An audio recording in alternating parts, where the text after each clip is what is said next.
பழத்தோட்ட ஊழியங்கள், கர்த்தர் அருளின ஊழியங்கள். திராட்சை பழத்தோட்ட ஊழியங்கள், கர்த்தர் அருளின ஊழியங்கள். அவரில் நிலைத்திருந்து கனி கொடுப்போம், கர்த்தர் வாய்க்க செய்வார். அவரில் நிலைத்திருந்து கனி கொடுப்போம், கர்த்தர் வாய்க்க செய்வார். துதி உமக்கே, துதி உமக்கே, துதி உமக்கே என்றுமே என்றும். துதி உமக்கே, துதி உமக்கே, துதி உமக்கே என்றுமே என்றும். துதி உமக்கே என்றுமே என்றும். துதி உமக்கே என்றுமே. சிறியவனை புழுதிலிருந்தும் எளியவனை குப்பையிலிருந்தும் எடுத்து உயர்த்தி ராஜாக்களோடும் பிரபுக்களோடும் பந்திருக்க செய்கிற அருமை ஆண்டவர் இயேசு கிறிஸ்துவின் இனிதான நாமத்தினாலே இந்த சத்தத்தை கேட்கின்ற அனைத்து தேவனுடைய பிள்ளைகளுக்கும் என்னுடைய அன்பான வாழ்த்தல்கள். நீங்கள் கோடா கோடியாய் பெருகுவீர்களாக, உங்களுடைய பிள்ளைகள் கோடா கோடியாய் பெருகுவார்களாக என்று வாழ்த்துகின்றேன், ஆசீர்வதிக்கின்றேன். பிரியத்துக்குரியவர்களே, கர்த்தருடைய பிரதான கிருபையினாலே நம்முடைய ஊழியத்தின் சார்பாக நாசிரிய தேவனுடைய மாளிகையிலே அடைக்கலான் குருவி இல்லம் எனப்பட்ட ஒரு முதியோர் இல்லத்தை நாம் ஆரம்பிக்க கர்த்தர் உதவி செய்திருக்கின்றார். இது ஒரு முழுவதும் ஆவிக்குரிய முதியோர் இல்லமாக ஆண்டவர் வைத்திருக்கின்றார். நல்ல நல்ல ஊழியக்காரர்கள் வந்து தினந்தோறும் ஜெபத்தை நடத்துகின்றார்கள். ஞாயிற்றுக்கிழமை ஆராதனைக்கு அழைத்து கொண்டு செல்லப்படுகிறார்கள். மிக சிறப்பான உணவு அவர்களுக்கு கொடுக்கப்படுகின்றது. நல்ல வசதிகள் இருக்கிறது. எனவே உங்களுக்கு தெரிந்தவர்கள், பெரியவர்கள், பிள்ளைகளாலே கவனிக்கப்பட முடியாத நிலைமையில் இருப்பவர்கள் நீங்கள் என்னை தொடர்பு கொண்டு அவர்களை கொண்டு வந்து சேர்க்கலாம். ஏராளமான இடங்கள் இன்னும் காலியாக இருக்கிறது என்பதை மகிழ்ச்சியோடு கூட தெரிவித்துக் கொள்ள நான் ஆசைப்படுகின்றேன். பிரியத்துக்குரியவர்களே, அங்கேயே தங்கியிருந்து பணிபுரிய நல்ல மனம் படைத்தவர்கள், ஊழியத்திற்காக அர்ப்பணித்தவர்கள் தேவைப்படுறாங்க என்பதையும் நான் உங்களுக்கு சொல்லிக்கொள்ள ஆசைப்படுகிறேன். பிரியத்துக்குரியவர்களே, வருகின்ற சனிக்கிழமை 3வது சனிக்கிழமையாக இருக்கிறதுனால நாசிரியத்தில் தேவனுடைய மாளிகையில் வைத்து விடுதலை நாள் கூட்டங்கள் நடைபெறும். உங்களுக்கு தெரியுமா, சம்மர் வெக்கேஷன் ஸ்டார்ட் ஆயிடுச்சு. அதனால் உடைய பிள்ளைகள், பேரப்பிள்ளைகள் எல்லாரையும் கூட்டுவாங்க. அதே மாதிரி சௌர் எர்மின் உடைய மனைவியுடைய பிறந்தநாள் அன்றைக்கு சரியாக வருகிறபடியினாலே குடும்பத்தின் சார்பாக ஒரு சிறந்த விருந்தை அவர்கள் அளிக்கிறாங்க. அந்த அன்பு குடும்பத்தாரை கர்த்தர் ஆசீர்வதிப்பாராக. கூட்டத்தின் இதில் உங்களை அனைவருக்கும் தனித்தனியாக ஜெபிக்கப்படும். அது ஒரு பெதஸ்தா. அங்கே வந்து ஜெபம் பண்ணி எவ்வளோ பேருக்கு சுகம் கிடைச்சிருக்குது, விடுதலை கிடைத்திருக்குது. நீங்களும் கூட வந்து பயன்பெறும்படியாக உங்களை அன்போடு கேட்டுக்கொள்கிறேன். அடுத்த வாரம் சனிக்கிழமை, இந்த வாரம் இல்லை, அடுத்த வாரம் சென்னையிலே நமக்கு கூட்டங்கள் உண்டு என்பதையும் நான் ஞாபகப்படுத்த விரும்புகிறேன். லீவு காலங்களில் வந்துட்டு இருக்குது, எனக்கு ரொம்ப லீவு கிடைக்கும். அதனால் ஹவுஸ் விசிட்டுக்கு வர வேண்டும், வீடு சந்திக்க வர வேண்டும் என்று ஆசைப்படுகிறேன். முக்கியமாக கன்னியாகுமரி மாவட்டத்தில் இருப்பவங்க, எல்லாம் ரொம்ப தூரத்தில் இருக்கிறவங்க, உங்கள் வீடுகளுக்கு வந்து, கடைகளுக்கு வந்து, ஃபேக்ட்ரிக்கு வந்து நான் ஜெபிக்க வேண்டும் என்று விரும்பினால் நீங்கள் தாராளமாக என்னை தொடர்பு கொள்ளலாம். கர்த்தருக்கு சித்தமான நேரத்தில் நான் வருவேன் என்பதை உங்களுக்கு நான் மகிழ்ச்சியோடு கூட தெரிவித்துக்கொள்ள ஆசைப்படுகிறேன். அடைக்கலான் குருவி முதியோர் இல்லத்தில் நிறைய வேலைகள் மீதம் இருக்கிறது. முக்கியமாக காம்பவுண்ட் வால் அமைக்கணும், நிறைய காரியங்கள் உண்டு. நீங்கள் அதற்காக ஜெபித்து கொள்ளும்படியாக உங்களை அன்போடு கூட நான் கேட்டுக்கொள்கிறேன். பிரியத்துக்குரியவர்களே, இந்த நாளிலும் கூட நம்முடைய பிரயோஜனத்திற்காக லூக்கா 15வது அதிகாரத்துக்கு நேராக பைபிளை திருப்பிக் கொள்ளுங்கள். லூக்கா 15வது அதிகாரம் 17வது வசனத்திலிருந்து நான் வாசிக்கிறேன். அவனுக்கு, அதாவது கெட்ட குமாரனுக்கு புத்தி தெளிந்த பொழுது அவன், என் தகப்பனுடைய கூலிக்காரர் எத்தனையோ பேருக்கும் பூர்த்தியான சாப்பாடு இருக்கிறது, நானும் பசியினாலே சாகிறேன். நான் எழுந்து என் தகப்பனிடத்தில் போய், தகப்பனை பரத்துக்கு விரோதமாகவும் உமக்கு முன்பாகவும் பாவம் செய்தேன். இனிமேல் உம்முடைய குமாரன் என்று சொல்லப்படுவதற்கு நான் பாத்திரன் அல்ல. உம்முடைய கூலிக்காரல் ஒருவனாய் என்னை வைத்துக்கொள்ளும் என்பேன் என்று சொல்லி எழுந்து புறப்பட்டேன். கெட்டகுமாரனை பற்றி உங்களுக்கு தெரியும். அவன் அவ்வளவு நல்ல குடும்பத்தில் பிறந்திருந்தான், அவ்வளவு நல்ல தகப்பன். சமுதாயத்தில் மிகப்பெரிய மரியாதையில் அவங்க குடும்பங்கள் இருந்தன. தகப்பனாருக்கு அவ்வளோ மரியாதை, எக்கச்சக்கமான ஆசீர்வாதங்கள், ஏராளமான சொத்துக்கள் அவர்களுக்கு இருந்தன, ஏராளமான வேலைக்காரர்கள் இருந்தன. ஆனாலும் கூட சாத்தா நயவஞ்சகமாக அவருடைய செல்வ மகன், 2வது மகனுடைய அந்த வாழ்க்கைக்குள்ளே புகுந்து கெட்ட நண்பர்களை கொடுத்து இந்த உலகத்தின் மேலே அவனுக்கு ஒரு விருப்பத்தை கொடுத்து உலகத்தை அனுபவிக்க வேண்டும் என்று ஆசையை கொடுத்து தகப்பனை விட்டு பிரித்து சொத்துக்களை எல்லாம் வாங்கி விற்று அரைக்குறை விலைக்கு விட்டுருப்பான். அவனுக்கு இந்த சொத்துக்களுடைய மதிப்பு தெரிஞ்சிருக்குமா? அப்பா இவ்வளோ கஷ்டப்பட்டு இதெல்லாம் சம்பாதிச்சிருப்பாங்கலாம் தெரியுமா? சின்ன பையங்கிறெல்லாம் ஏமாற்றி எல்லாம் அரைக்குறை விலைக்கு வாங்கியிருப்பாங்க. சந்தோஷமாக விற்கிறான். கிடைக்கிற காசெல்லாம் சுருட்டிக்கிட்டு நண்பர்களோட தூர இடத்துக்கு போய் கெட்ட குமாரனா மாறி, அவனை பைபிளில் கெட்ட குமாரன்னு சொல்லி போட்டு ப்ராடிகல் சன்னு சொல்லி இங்கிலீஷ் பைபிளில் வாசிக்கிறோம். அந்த அளவுக்கு அவனுடைய வாழ்க்கை சீரழிந்து போயிற்று. மிகப்பெரிய ஒரு நல்ல தகப்பனுக்கு பிறந்த ஒரு பிள்ளையுடைய மகன் கெட்டகுமாரனாய் மாறி அவன் பாவத்திலே விழுந்து உருண்டு புரண்டு பண்டிகை போல வாழ்ந்து இதில் சொத்துக்களை எல்லாம் இழந்து பன்றி மேய்க்கக்கூடிய ஒரு பிரதமமான நிலைமைக்கு வந்தான். Great fall of the prodigals. இப்படி ஒரு நல்ல தகப்பனுக்கு இப்படி ஒரு பிள்ளை பிறகுமாங்கிறது ஒரு கேள்விக்குறியாக இருக்கு இல்லையா? அப்போ அவ்வளோ நல்லவங்க, அவ்வளவு ஒரு கடவுளை பிள்ளை, சமுதாயத்தில் அவ்வளோ மரியாதையாக இருக்கிறாங்க. ஆனால் பிள்ளையை பாருங்க, பேப்பிள்ளையாக பிறந்து கெட்டகுமாரனா போய் இவ்வளோ அவமானம் பாருங்கள். இன்றைக்கி இதே மாதிரி தான் நிறைய குடும்பங்களில் நம்ம பார்க்குறோம். நிறைய குடும்பத்தில் இன்றைக்கு பிள்ளைகள் இதே மாதிரி கெட்டகுமாரனாக கெட்டகுமாரத்தியாக இருக்கிறதுனால அவங்க குடும்பங்களில் நிம்மதியே இல்லாமல் போகுது. எல்லா ஆசீர்வாதங்களையும் ஆண்டவர் கொடுத்துருப்பாங்க. நல்ல வேலை, அம்மா அப்பாவுக்கு நல்ல வீடு, நல்ல கார், நல்ல வசதி, பணத்துக்கெலாம் ஒரு குறைவும் இருக்காது. அவங்க சந்தோஷமாக வாழணும்னு அம்மா அப்பா நினைப்பாங்க. ஆனால் பிறந்திருக்கிற பிள்ளை இது மாதிரி பிறந்துடுச்சுன்னா வாழ்க்கையில் மகிழ்ச்சியே இருக்காது. பிள்ளைகள் எதுக்கு எடுத்தாலும் சண்டை போடும், எதுக்கு எடுத்தாலும் மூஞ்ச திருப்பிக்கும், பேசாது, எதுக்கு எடுத்தாலும் கெட்ட வார்த்தைகளை பேசும். பெற்ற தாய் தகப்பனை அடிக்கிற எத்தனை பிள்ளைகள் இருக்காங்க தெரியுமா? ஆண் பிள்ளைகள் தான் அடிக்கிறாங்க, பெண் பிள்ளைகள் கூட அடிக்கிறாங்க அம்மா அப்பாவை. நினச்சி பார்க்கவே முடியல. பிள்ளைகளுடைய அந்த வாழ்க்கை, பிள்ளைகளுடைய தவறான அந்த தொடர்புகள், கெட்ட நண்பர்கள், பாவங்கள் அவர்களை மிருகங்களாக்கி அப்பா அம்மாவை விட்டு பிரித்து உடனே பிரித்து தூர இடத்துக்கு கொண்டு போய் அப்படி வாழ்க்கை முழுவதும் சீரழிக்கப்பட்டு அதை பார்த்து பார்த்து அம்மா அப்பாவுடைய உள்ளம் உடைக்கப்பட்டு இன்றைக்கி அநேக குடும்பங்கள் இடிக்கப்பட்டு கிடப்பதை பார்க்கிறோம். பெற்றோருக்கு ஒரு குறைவும் இல்லை, அவர்கள் ஒரு தவறையும் செய்யவில்லை, அவர்கள் ஜெபிக்கின்றவர்களாக தான் இருந்தாங்க.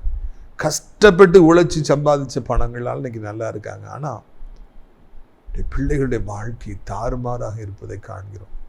இப்படி அப்பாவுக்கு இப்படி ஒரு பிள்ளையா? நிறைய நேரங்களிலே நான் நடுங்கி இருக்கிறேன். இப்படி ஒரு நல்ல தகப்பனுக்கு இப்படி ஒரு பிள்ளையா, இப்படி ஒரு தாய்க்கு இப்படி ஒரு மகளா என்று அநேக நேரங்களிலே நான் நடுங்கி இருக்கிறேன். காரணம் அவங்க அப்பா அம்மா எவ்வளோ நல்லவங்கன்னு எனக்கு தெரியும்.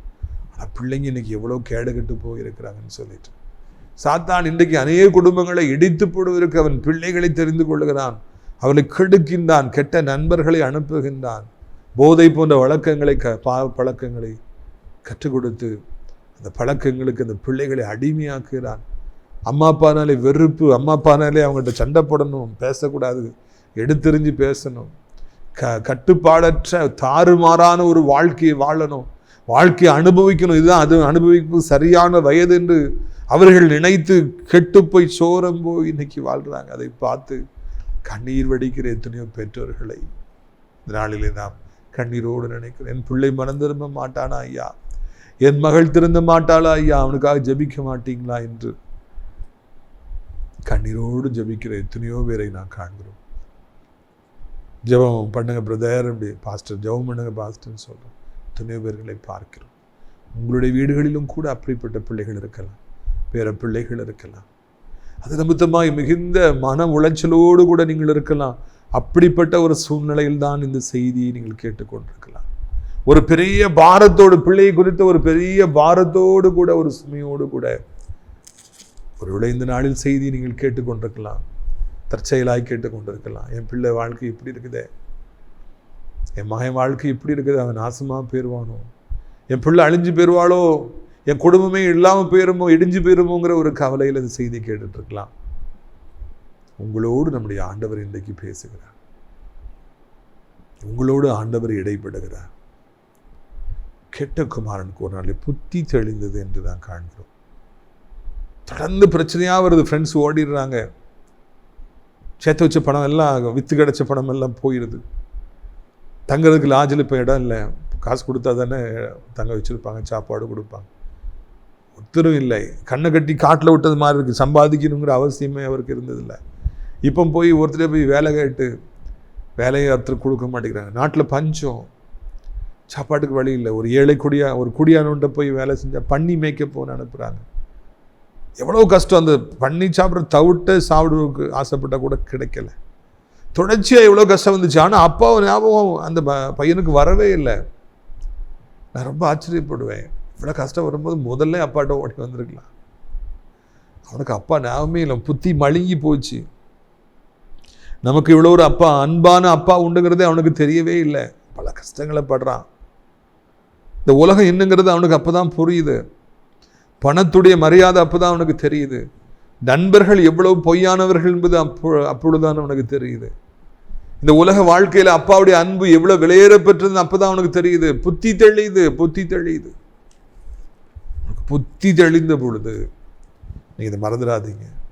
அது வரைக்கும் புத்தி அவனுக்கு இல்லை, தெளியலை. அவன் மைண்டு அவன் கண்ட்ரோல்லே இல்லை. அப்பாவுடைய அன்பு அவனுக்கு தெரியல. தாறுமாறாக போயிட்டே இருந்தது. சாத்தா அவரோட கெட்டி வச்சுருந்தானான்னு தெரியல. இன்னைக்கு இதே மாதிரி தான் உங்களுடைய பிள்ளைகளும், அநேக பிள்ளைகளும் இருக்காங்க. ஒரு நாளில் ஆண்டவர் அந்த புத்தியை தெளிய வைப்பார். அம்மா அப்பாவுடைய அன்பு எவ்வளவு விலையேற பெற்றது என்பதை உணரும்படியாக ஆண்டவர் செய்வார். என்னைக்கு ஒரு பிள்ளை அம்மா அப்பாவுடைய அன்பு விலையேற பெற்றதுன்னு சொல்லி அது புரிஞ்சிருச்சோ, இந்த மாதிரி புத்தி தெளிஞ்சிருச்சோ, அப்பொழுது அந்த பையன், அந்த பிள்ளை தங்க கட்டியாக மாறிடுவான். நம்ம பேப்பரில் ஹெட்லைன்ஸில் வாசித்தோம், 1500 கோடிக்கு தங்கம் கிடைத்தது, எலெக்ஷன் கமிஷன் செக்கிங்கில் கிடச்சிது, பிடிச்சிக்கிட்டாங்கன்னு நம்ம பார்த்தோம். அம்மா அப்பாவுடைய அன்பு விலையேற பெற்றதுங்கிற ஒரு பிள்ளை புரிஞ்சிருச்சுன்னா, ஒரு பையன் புரிஞ்சுக்கிட்டானா, அந்த தங்க கட்டிகளை விட அந்த பிள்ளை, அந்த பையன் விலையேற பெற்றவனாக மாறிடுவான். அம்மா அப்பா மேலே ஒரு பாசமே இல்லை. அம்மா அப்பாவுடைய தியாகங்களை புரிஞ்சு கொள்கிற பிள்ளை இல்லை. அம்மா அப்பா இவ்வளோ விலையேற பெற்றவங்கன்னு தெரியல அப்படின்னாலே அந்த குடும்பம் ஒரு சபிக்கப்பட்ட குடும்பமாக இருக்கும். ஏன்னா அந்த பிள்ளைங்க அம்மா அப்பாவை நேசிக்கவே செய்யாது, கீழ்ப்படியவே செய்யாது. அம்மா அப்பாவை பார்த்தா அருவருப்பாக அந்த பிள்ளைக்கு இருக்கும். அம்மா அப்பாவை ஏமாற்றுகிற பிள்ளைகள், பொய் சொல்லுகிற பிள்ளைகள், அம்மா அப்பாவுக்கு செல்ஃபோனை பற்றி தெரியாததுனால அந்த செல்ஃபோனை இஷ்டத்துக்கு யூஸ் பண்ணுற பிள்ளைங்க, கெட்டு போகிற பிள்ளைங்க, தவறான தொடர்புகளில் போகிற பிள்ளைங்க, அம்மா அப்பாவை ஏமாற்றிட்டு கிளாஸுக்கு போகிறேன், டியூஷன் போகிறேன்னு சொல்லிட்டு வேறு எங்கேயோ போயிட்டு வர பிள்ளை நிறைய குவிஞ்சு கிடக்கிறாங்க.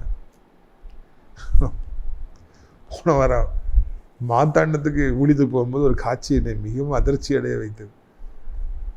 நாங்களே கூட்டத்துக்கு டிராஃபிக்கை டைவெர்ட் பண்ணி விட்டுருந்தாங்க. யாரோ வராங்க, அரசியல்வாதி வராங்க, டிராஃபிக்கை டைவெர்ட் பண்ணி விட்டதுனால சுற்றி போகிறேன். ஏற்கனவே டைமுக்கு போக முடியல.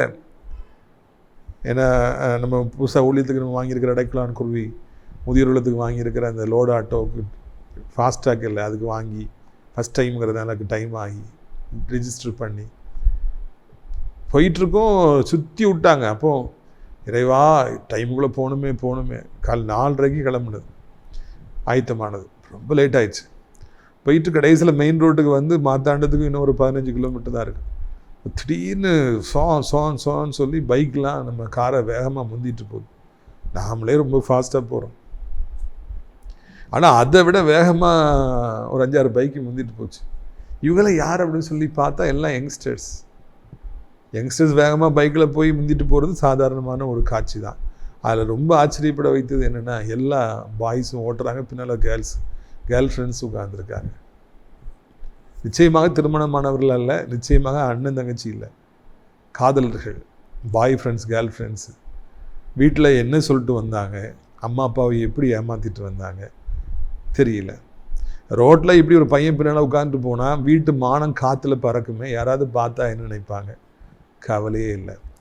வேகமாக போகிறோமே, விழுந்துட்டா அடிபட்டா உயிர் போயிருமே, அதை பற்றி எண்ணமே இல்லை. சாத்தா முழுவதும் வஞ்சிட்டு வச்சுருக்கிறான். 5 பசங்க போகிறாங்க, 5 பசங்க பின்னாலேயும் பிள்ளைங்க இருக்காங்க. நல்ல குடும்பத்தை சார்ந்த பிள்ளைங்கள தான் இருப்பாங்க. பார்த்தாலே தெரியுது, அழகாக நல்ல டீசெண்டான ஃபேமிலிஸ். எப்படி அம்மா அப்பாவை ஏமாற்றிட்டு வந்திருப்பாங்க நமக்கு தெரியவே இல்லை. நிச்சயமாக இது ஒரு நல்ல உறவினால் ஏற்பட்ட ஒரு தொடர்பு அல்ல.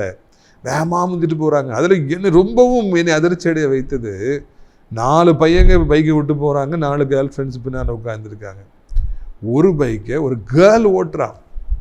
பைக் எப்படி இருக்குன்னு தெரியும் தானே உங்களுக்கு? இப்படி இருக்கும், பின்னால் இவ்வளோ உயரத்துக்கு இருக்கும், 4 பிள்ளைங்க பின்னால் உட்காந்துருக்குது. ஏதோ பனைமரத்து உச்சியில் ஏறி உட்கார்ந்த மாதிரி.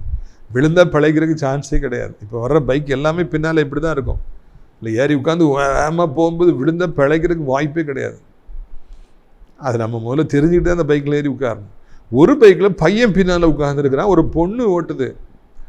அதை நான் பார்த்து நான் அரண்டு போயிட்டேன். மிச்ச பையங்க எப்படி பைக்கை ஓட்டி பூந்து வேகமாக போகிறாங்களோ அதே மாதிரி அந்த பிள்ளையும் பூந்து போகுது. ஒரு காரை வந்து அப்படி கட் அடிச்சு அப்படி போச்சான். நான் என் டிரைவர்கிட்ட சொன்னேன், என்ன முருகன் பாருங்க இப்படி இந்த பிள்ளை போகுது, பொட்ட பிள்ளை பைக்கை ஓட்டுது அப்படின்னு சொல்லி கேட்டேன். அப்போ அவர் சொன்னார், கண்டிப்பாக அந்த பையன் தான் அவளுக்கு ஓட்ட சொல்லி கொடுத்துருப்பான், அவள் பையன் ஓட்டுற மாதிரியே அவளும் ஓட்டு போகிறா பாருங்க அப்படின்னு அவரும் சொன்னார். ஒரு பொட்ட பிள்ளை பையங்க போகிற பைக்கை வாங்கி எப்படி ஓட்ட பார்த்து கற்றுக்கிடுச்சு. அவர் சொல்கிறாரு, அவன் தான் சொல்லி கொடுத்துருப்பான். அப்படின்னா அவங்க ரிலேஷன்ஷிப் ரொம்ப நாளாக இருக்குது. ரொம்ப நாளாக அம்மாவை ஏமாற்றிட்டு வந்து அந்த பிள்ளை நானும் பைக்கை ஓட்டுறேன்னு கேட்டு அந்த பையன் சொல்லி கொடுத்து இப்போ அது கட்டடிச்சு போகுது. கட்டடிக்கிறது நல்லா தான் இருக்கும், திருவிழா தான் இருக்கும். விழுந்தா என்னத்துக்காகவும் தெரியுமா? இந்த காட்சி என்னை அதிர்ச்சி அடைய வைத்தது. அவங்களுடைய பெற்றோர்கள் இதை பார்ப்பார்கள் என்றால் என்னத்துக்காக உள்ள எவ்வளோ வேதனைப்படும் என்று நினைத்து பார்த்தேன். எனக்கு அநேகர் வாலிப பிள்ளைகள் இப்படி தான் இருக்காங்க. அதை அறிய வர கேள்விப்பட உங்கள் பையனை அங்கே பார்த்தேன், உங்கள் பிள்ளை இங்கே பார்த்தேன், பாருங்கள் அவன் இப்படி இருக்கான் பாருங்க சொல்ல கேள்விப்பட மனபாரங்கள் அழுத்தும். தன்னை ஏமாற்றி விட்டு தன் பிள்ளை போகிறாள், அவன் போகிறான் கவலையோடு இருப்பாங்க. அவனுக்கு ஒரு நாள் புத்தி தெளியும் என்று ஆண்டவர் சொல்லுகிறார். நாம் ஜெபிக்க நாம் ஆண்டவரை நோக்கி பார்க்க ஒரு நாள்ல ஆண்டவர் அந்த பிள்ளைகள்கிட்ட இடைப்படுகிறார் என்பது நல்ல செய்தி. அப்படிப்பட்ட மக்களையும் கூட நல்ல பிள்ளைகளாக மாற்ற ஆண்டவருக்கு வல்லமை உண்டு. புத்தி தெளியும்படியாக ஆண்டவர் செய்கிறார். கெட்ட புத்தி வருது. நான் ஏன் எங்கே இருக்கேன்? நான் ஏன் இந்த பன்னிகளை மேய்ச்சிட்டு இருக்கேன்? நான் ஏன் இவ்வளோ அழுக்கா இருக்கேன்? நான் ஏன் இந்த பண்ணி சாப்பாடை நான் சாப்பிடணும்னு ஆசைப்படுறேன்? எங்கள் அப்பாட்ட எத்தனை வேலைக்காரங்க இருக்காங்க. ஐயோ, எங்கள் அப்பா அந்த வேலைக்காரங்க எவ்வளோ விதவிதமாக ருசியாக சாப்பாடு போடுவாங்க. நான் அங்கே இருந்தால் எனக்கு அந்த சாப்பாடு கஷ்டம் வேணுமா? எனக்கு ஏன் இவ்வளோ ஒரு கெட்டு புத்தி வந்துருச்சு? எங்கள் அப்பா கிட்ட நான் போவேன், நான் திருந்திடுவேன், நான் பாவம் செஞ்சு நான் அப்பாட்ட சொல்லுவேன், நான் மன்னிப்பு கேட்பேன், நான் அப்பாட்ட போய் நான் வாழ்வேன். இந்த புத்தி தெளிந்தது தீர்மானங்களை டக்கன்னு எடுத்தான், அப்பாவை நோக்கி வந்தானா. இந்த மாற்றம் ஆண்டவராலே தான் ஏற்படுத்தப்பட்டது என்பதை நீங்கள் மறந்துவிடக்கூடாது. அவ்வளவு கெட்ட பிள்ளையா இருந்தான், அப்பாவுக்கு அவ்வளவு வேதனை தேடி வந்தான். ஒரு நாள் திடீர்னு புத்தி தெளிந்து அவன் நல்ல பிள்ளையாக மாறினான். அப்பா கிட்ட நான் வந்துடணும், இனி இந்த உலகம் எனக்கு வேண்டாம், இனி இந்த பாவங்கள் வேண்டாம், இனி இந்த கீழ்த்தரமான வாழ்க்கை எனக்கு வேண்டாம், இனி என்னுடைய வாழ்க்கையில் நான் இவ்வளவு அசுத்தங்களை செய்ய வேண்டாம். ஏன்னா இருக்கிற இடங்கு கிடையாது, எங்கள் அப்பாவுடைய வீடு தான், எங்கள் அப்பாவுடைய மடி தான், அவர்கிட்ட போவேன், என் பாவத்தை நான் அறிக்கையிடுவேன் சொல்லி உடனடியாக தீர்மானம் எடுத்து அந்த பாவ வாழ்க்கையை விட்டு தகப்பனை நோக்கி வந்தானா. பிரியத்துக்குரியவர்களே, உங்கள் பிள்ளையும் கூட ஒரு நாளில் இப்படியாக மனம் திரும்பும். உங்கள் மகனும் கூட ஒரு நாளில் இப்படியாக மனம் திரும்புவான். அவன் புத்தி தேடியும் அவன் உங்களை நோக்கி ஓடி வருவான். உங்கள் மகள் உங்களை விட்டு போனால் மகா உங்களை நோக்கி ஓடி வருவான். அப்பா, அம்மா, தப்பு செஞ்சுட்டேன், நான் எடுத்த முடிவு தவறானு, உங்களை வேதனைப்படுத்தி இருந்தாலும் நீ மன்னியுங்களப்பா, மன்னியுங்களம்மான்னு சொல்லி வருவாங்க. இந்த செய்தி, நல்ல செய்தி உங்களுக்கு இயேசுவின் நாமத்தினாலே நான் அறிவிக்கும்படியாக விரும்புகிறேன். ஒரு நாள் வரும்பொழுது புத்தி தெளிய செய்வார். சீக்கிரத்தில் இது நடக்கும், இன்றைக்கே நடக்கும். புத்தி தெளிவாங்க. அந்த சாக்கடை எனக்கு வேண்டாம், இந்த கேவலமான வாழ்க்கை எனக்கு வேண்டாம், எங்கள் அப்பா வீட்டுக்கு நான் வந்துடுறேன், எங்கள் அம்மா வீட்டுக்கு நான் வந்துடுறேன். ஓடி வருவாங்க. ஓடி வந்து அப்பாவுக்கு ஒரே சந்தோஷம். காலில் வந்து விழுறேன், அப்பா என்னை மன்னிச்சிருங்க, உங்களுக்கு விரோதமா, பரத்துக்கு விரோதமாக நான் பாவம் பண்ணிட்டேன்ப்பா. என் பிள்ளைய அப்படி பேசுகிறான், திமுறா பேசுவான், எடுத்தறிஞ்சு பேசுவான், மதிக்க மாட்டான். அன்னைக்கு என் பிள்ளைய அப்படி பேசுகிறான். அப்பாவுக்கு ஒரே சந்தோஷம். உடனே அந்த அப்பாவை பாருங்க, குளிப்பாட்டுங்க, அவனுக்கு ட்ரெஸ்ஸு, நல்ல ட்ரெஸ்ஸு போடுங்க, பாதரட்சியை போடுங்க, மோதிரத்தை போடுங்க, செயினை போடுங்க, ஒரு குளத்தை கண்டாடிங்க, விருந்து வைங்க, ஆட்டம் பாட்டம் போடுங்க, கொண்டாட்டம் நம்ம கொண்டாடுவோம். செத்து போன மகன் மரித்தான், உயிர்த்தான், இப்பொழுது திரும்பி வந்துட்டான். My son was dead and is alive again. செத்து போயிட்டான்னு நினைச்சேன், அவன் கதை முடிஞ்சு போச்சுன்னு நினைச்சேன், வந்துட்டான், கொண்டாடுவோன்னு கொண்டாட ஆரம்பிச்சாங்க.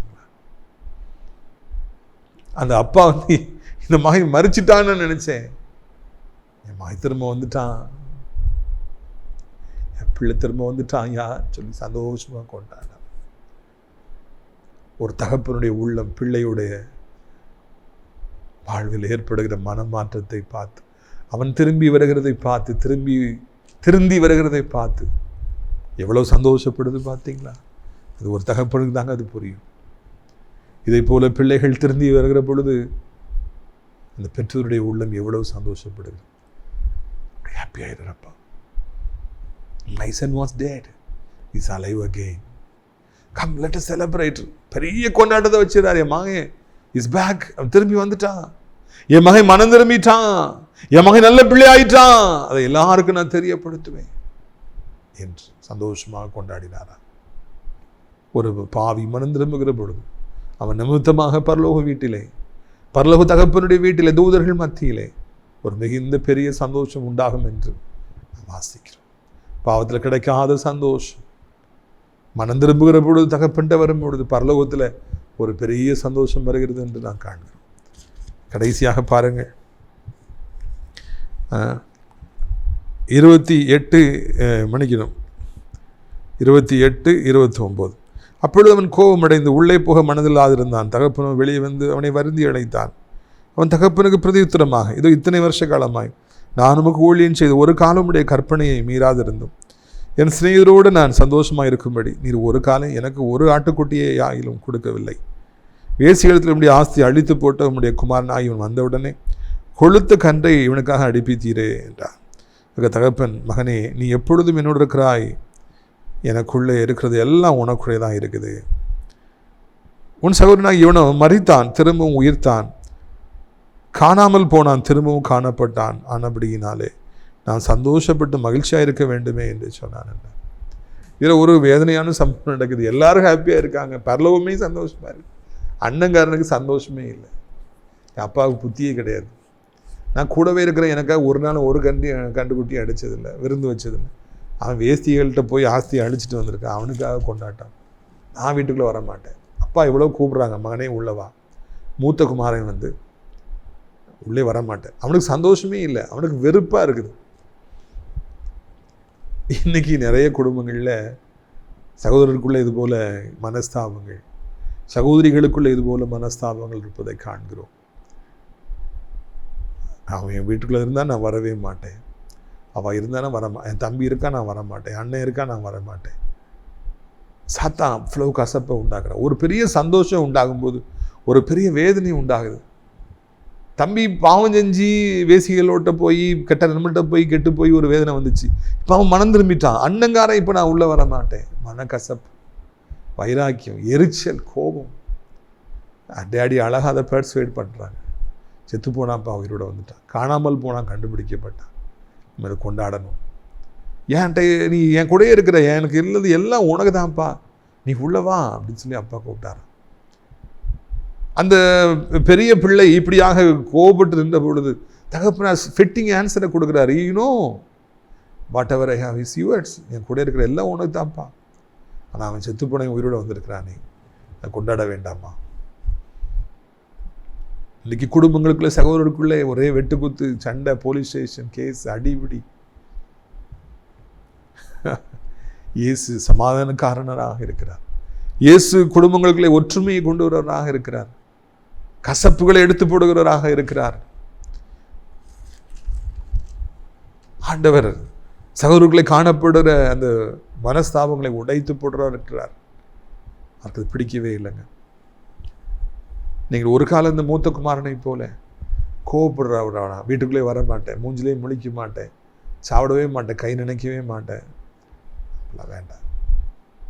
வாழ்வது கொஞ்ச காலம், அதில் நம்முடைய உள்ளத்தில் அன்புதான் இருக்க வேண்டுமே அன்றி பிடிவாதங்களும் வைராக்கியங்களும் கோபங்களும் எரிச்சல்களும் இப்படியா சொல்லி காட்டுறதும் கேவலமாக பேசுகிறதும் நமக்கு இருக்கவே வேண்டாம். அப்படி இருந்துச்சுன்னா நம்ம தேவனுடைய பிள்ளை என்று சொல்வதில் அர்த்தமே இல்லை அல்லவா? எனவே இதை மனதில் கொள்ளும்படிக்கு உங்களை அன்போடு கூட அழைக்கின்றேன். நம்ம ஜெபிப்போமா, கண்களை மூடுவோமா. அப்பா பிதாவே, இந்த அருமையான நாளில் கூட அருமையான வார்த்தைகளை கேட்க கர்த்தர் உதவி செய்தீங்க. பிள்ளைகளை குறித்து பாரத்தோடு இருக்கிற எத்தனையோ பெற்றோர்கள், தாத்தா பாட்டிமார்கள், பேரண்ட்ஸ் அண்ட் கிராண்ட் பேரண்ட்ஸ் அதிக வருத்தத்தோடு இருக்கிறாங்க. அவர்களை நீங்கள் தான் ஆற்றணும், நீங்கள் தான் தேற்றணும், நீங்கள் தான் ஆண்டவருடைய வாழ்க்கையில் மாற்றங்களை கொண்டு வரணும். எங்களுடைய பிள்ளைகள் கெட்டு போயிட்டாங்க, கீழ்ப்படியாத பிள்ளைகளாக போயிட்டாங்க, கெட்ட குமாரத்திகளாக போயிட்டாங்க. தகப்பன் தாய் அன்போட வேற அன்பு தான் பெருசு நினைக்கிறாங்க. இறைவா எப்படியாவது சந்திப்பீராக, இறைவா எப்படியாவது சந்திப்பீராக, எப்படியாவது சந்திப்பீராக, எப்படியாவது கத்தாவே தோத்திரம் ஐயா. என் தகப்பனே சோத்திரிக்கிறோம், துதிக்கிறோம் ஐயா. நீங்க எப்படியாவது கத்தாவே தோத்திரம் ஐயா, தோத்திரம் ஐயா. அந்த பிள்ளைகளுக்கு புத்தி தெளியும்படியாய் செய்யுங்க. அப்பா அம்மாவுடைய அன்பு எவ்வளவு விலையேறப்பெற்றது என்பதை உணர்ந்து கொள்ளும்படியாய் செய்யுங்க. எங்களால் செய்யவே முடியாது. பிள்ளைகளுடைய வாழ்க்கையில் மனமாற்றத்தை ஏற்படுத்துவது எங்களாலே முடியும். எவ்வளவு அட்வைஸ் பண்ணாலும், எவ்வளவு அன்பு காமிச்சாலும், எவ்வளவு அடித்தாலும் பிள்ளைகளை திருத்த முடியலப்பா. ஆனால் மனமாற்றத்தை கொண்டு வர உம்மாலே கூட. புத்தி தெளியட்டும், பிள்ளைகளுடைய புத்தி தெளியட்டும், மீண்டு வரட்டும், பாவங்கள்லேருந்து மீண்டு, தவறான தொடர்புகள், தவறான கைகளிலிருந்து மீண்டு வரட்டும். நீங்கள் அப்படி செய்வீங்க, அதற்காக நமக்கு சோத்திரம். இந்த அருமையான நாளிலும் கூட ராஜா, பெற்றோர்கள் பிள்ளைகளுக்காக கண்ணீரோடு இருக்கிறாங்க. தாத்தா பாட்டிமார் கண்ணீரோடு அவங்க ஜெபத்தை கேட்டு குடும்பத்தில் ஒரு பெரிய சந்தோஷம். என் பிள்ளை மனம் திரும்பி விட்டான், என் மகா மனம் திரும்பிட்டான், என் பேத்தி மனம் திரும்பிட்டான், பேரை மனம் திரும்பிட்டான். ஒரு பெரிய கொண்டாட்டம் உண்டாகட்டும், பரலோகத்தில் ஒரு பெரிய கொண்டாட்டம் உண்டாகட்டும். அப்பாவுடைய அன்பு வெளியேறப்பெற்றது என்பதை புரிந்து கொள்ளட்டும். சகோதரர்களை காணப்படுற கசப்புகள், சகோதரிகளுக்குள்ளே காணப்படுற கசப்புகள் மறையட்டும். ஆண்டவரே மாற்றத்தை கொண்டு வரோம் என்று கெஞ்சுக்கிறோம். அப்படியே ஆண்டவரே, என்னால் கூட வியாதிப்பட்டிருக்கிற பிள்ளைகளுக்கு அற்புதமான சுகத்தை தார். எத்தனை விதவிதமான வியாதிகளை கேள்விப்படுறோம். விபத்தை சந்தித்து படுத்த படுக்கையாக இருக்கிற பிள்ளைங்க, ஒரு விபத்து தான் 20 வருஷமா 10 வருஷமா அப்படியே படுத்த படுக்கையில் இருக்கிறாங்க. பொம்மை மாதிரி இருக்கிறாங்க. சந்திப்பீராக, அவர்களை தொடுவீராக, அவர்களை மாற்றுவீராக. இறைவா அப்படியே ஆண்டவரே, இந்த நாளிலும் கூட சத்தத்தை கேட்கிற பிள்ளைகள் ஒவ்வொருவரையும் வியாதியிலிருந்து விடுதலை தாரும். கட்டிகள் மறையட்டும், புண்கள் மறையட்டும், வேதனைகள் மறையட்டும், செயல்படாமல் இருக்கிற அவயங்கள் செயல்படட்டும். வாதம், பக்கவாதம், முடக்குவாதம், ஹார்ட் அட்டாக்கு, அடைப்பு, லங்ஸில் அடைப்பு எல்லாவற்றையும் மாற்றுங்க. புதிய அவயங்களை மாற்றுங்க. டயாலிசிஸ், கீமோதெரப்பிலிருந்து விடுதலை தாருங்க. உடைய பிள்ளைகளுக்கு புதிய சுகத்தையும் புதிய பலனையும் தாருங்க. நன்மையும் கிருபையும் உடைய பிள்ளைகளை தொடரட்டும் என்று சொல்லி கெஞ்சுகிறோம். ஆசீர்வதிக்க வேண்டும் என்று சொல்லி கெஞ்சுகிறோம். கிருபையினாலே மூடிக்கொள்ளுங்க. என்னால் தகப்பனே, படித்து முடித்திருக்கிற பிள்ளைகளுக்கு நல்ல வேலைகளை தாரும். அடுத்து என்ன படிக்கணும்னு சொல்லித்தாருங்க. நல்ல மார்க்ஸ் கிடைக்க உதவி செய்யுங்க. டிரான்ஸ்ஃபர் கிடைக்கட்டும், ப்ரமோஷன் கிடைக்கட்டும், சம்பளம் வரட்டும். ஆண்டவரே, உடைய பிள்ளைகள் போட்டி நிறைந்த உலகத்தில் பிஸ்னஸ் பண்ணுறாங்க. எல்லா குறுக்கு வழியில் மக்கள் என்னென்னாலும் செய்கிறாங்கப்பா. செய்வனை வச்சு விட்டுறாங்க, இல்லாத போலாத காரியங்களை சொல்கிறாங்க. நீங்கள் தான் பிஸ்னஸை நடத்தணும். உடைய பிள்ளைகளுக்கு நீங்கள் தான் காரிய சித்தியை கொடுக்கணும், கஸ்டமர்ஸை கொடுக்கணும், ஆர்டர்ஸை கொடுக்கணும். கோடி அப்படியே பிள்ளைகள் பெருகட்டும். உடைய பிள்ளைகளுக்கு ஏனையவர்களுக்கு வித்தியாசத்தை காண்பியும். சொந்தமாக எல்லாவற்றையும் தர வேண்டும் என்று கெஞ்சுகிறோம். கடனே வேண்டாம்ப்பா, நீயோ கடன் வாங்காதிருப்பாய், கடன் கொடுப்பாயின்னு சொன்னதை நினைத்து கொள்ளுங்க. கிருபை தாங்கட்டும் என்று சொல்லி கெஞ்சுகிறோம். ஆசீர்வதிக்க வேண்டும் என்று கெஞ்சுகிறோம். அப்படி ஆண்டவரே, என்னால் கூட சத்தத்தை கேட்குற பிள்ளைகள் ஒவ்வொருவருக்கும் நீங்கள் உதவி செய்யுங்கப்பா. இயேசுவின் நாமத்தில் இருள் நீங்கட்டும். வாலிப பிள்ளைகள் ரட்சியும். வயதானவர் கீழே விழுந்து விடாதபடி 2 கைகளால் ஏந்தி கொள்ளுங்க. நீண்ட காலமாய் குழந்தைக்காய், திருமணத்துக்காய் காத்திருப்பவர்களுக்கு மையாகவே எங்கள் ஆண்டவர் இயேசு ஒரு அற்புதத்தை செய்யும். சந்தோஷப்படுத்துங்கப்பா, சந்தோஷப்படுத்துங்க. நீ நொறுக்கிற எலும்புகள் கழிவுறட்டும். வெக்கப்பட்ட இடத்துல பிள்ளைகளை உயர்த்தும். எந்த இடத்துல தாழ்த்தப்பட்டார் அதே இடத்துல நம்முடைய பிள்ளைகளை உயர்த்தும். ஆசீர்வதி. அனைத்து நாடுகளையும், அனைத்து மக்களையும் ஆசீர்வதி. இந்திய தாய் திருநாட்டுக்காக, தமிழ்நாட்டுக்காக ஜெபிக்கிறோம். எல்லா மதத்தவர்கள், மொழி பேசுகிறவங்க எல்லா ஜனங்களையும் ஆசீர்வதிங்க. முக்கியமாக தேவனுடைய பிள்ளைகள், ஆலயங்கள், திருச்சபைகள், ஊழியக்காரர்கள், பாஸ்டர்ஸ் எல்லாரையும் ஆசீர்வதிங்க. ஆசிரியர் ராஜப்பழத்தோட்ட ஊழியங்களை நேசிக்கிற, நாள்தோறும் நம்முடைய நிகழ்ச்சிகளை பார்க்கிற, நமக்காக ஜெபிக்கிற, கொடுக்கிற, தாங்குகிற, அறிமுகப்படுத்துகிற நல்ல உள்ளங்கள் ஒவ்வொருவரையும் ஆசீர்வதி. அடைக்கலான் குருவி முதியோர் இல்லத்தின் தேவைகள் நீங்கள் சந்திங்க. தங்குவதற்கு அநேக முதியோர்கள் அழைச்சிட்டு வாருங்க. தகப்பனே, கொடுக்கறதுக்கு அநேக கரங்களை எழுப்புங்க. வேலை செய்வதற்கு அநேகரை எழுப்பித்தாருங்க. மகிமைப்படுங்க. இயேசுவின் மூலம் ஜெபிக்கிறோம் நல்ல பிதா. என் ஆத்துமாவை கர்த்தரை சோத்திரி, என் முழுவதுமே அவருடைய பரிசுத்த நாமத்தை சோத்திரி. என் ஆத்துமாவை கர்த்தரை சோத்திரி, அவர் செய்த சகல உபகாரங்களை ஒருபொழுதும் மறவாதே. ஆமென். உடைய கர்த்தராகிய இயேசு கிறிஸ்துவுடைய கிருபை, பிதாவாகிய தேவனுடைய அன்பும், பரிசுத்த ஆவியுடைய அந்யோன்ய ஐக்கியமில்லாத பிரசனம் உங்கள் அனைவருடைய எஞ்சைக்கும் காலங்களிலும் நிலைத்திருப்பதாக. அல்லேலூயா, அல்லேலூயா. God bless you.